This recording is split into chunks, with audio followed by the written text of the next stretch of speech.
আসসালামু আলাইকুম। কেমন আছেন সবাই? আশা করি ভালো আছেন। আলহামদুলিল্লাহ আমিও ভালো আছি। আজকে আমি যেটি রান্না করে আপনাদেরকে দেখাবো সেগুলোর উপাদানগুলো আপনাকে প্রথমেই দেখে দিচ্ছি।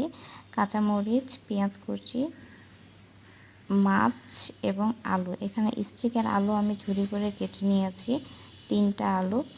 যেহেতু মাছ আমি পছন্দ করি এই জন্য মাছ দিচ্ছি এর ভেতরে। আর অবশ্য আলু অনেকে কম দেয়, কিন্তু আমি আলুটার পরিমাণ একটু বেশি দেই। আপনারা যদি মনে করেন যে মাছের পরিমাণ বেশি দেবেন সেটিও দিতে পারেন, আলুর পরিমাণ কম দিতে পারেন। আমার যেভাবে পছন্দ আমি সেভাবে রান্না করছি। এর জন্য এরপরে আমি কড়াইয়ের ভেতর কাঁচামরিচ, পেঁয়াজ কুচি, হলুদ, লবণ এবং পরিমাণ মতো তেল দিয়ে প্রথমে মেখে নেব। ওটাকে সুন্দর করে মেখে নেওয়ার পরে তার ভেতরে আলু দিয়ে দিব। এরপরে আলুটাকেও আমি সুন্দর করে মেখে নিব। আমি কিন্তু আলু যখন মেখে নিব তখন কিন্তু মাছ দিব না, কারণ মাছ দিলে কিন্তু আপনি আলুটাকে সুন্দর করে মেখে নিতে পারবেন না। আর ভাজিটা টেস্ট হওয়ার প্রথমেই উপাদান হচ্ছে আপনি এটিকে যত সুন্দর করে মাখবেন ভাজিটা আপনার খেতে তত টেস্টি হবে। এরপরে যখন আলু আমার সুন্দর করে মেখে নেওয়া শেষ হয়ে যাবে দেন আমি মাছ দিব। মাছটাকে দেওয়ার পরে কিন্তু খুব বেশি মেখে নিতে হবে না।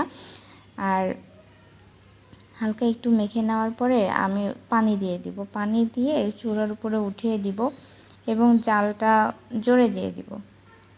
আস্তে আস্তে যখন মাছটা হয়ে আসবে তখন জালটাকে কমায় দিতে হবে। এরপরে চালি দিয়ে ঢেকে দিতে হবে। প্রায় 10-15 মিনিট পরে যখন আমি এটিকে উঠিয়ে দেখছি তখন দেখেন অনেকটা হয়ে গেছে, আর কিছুটা সময় লাগবে।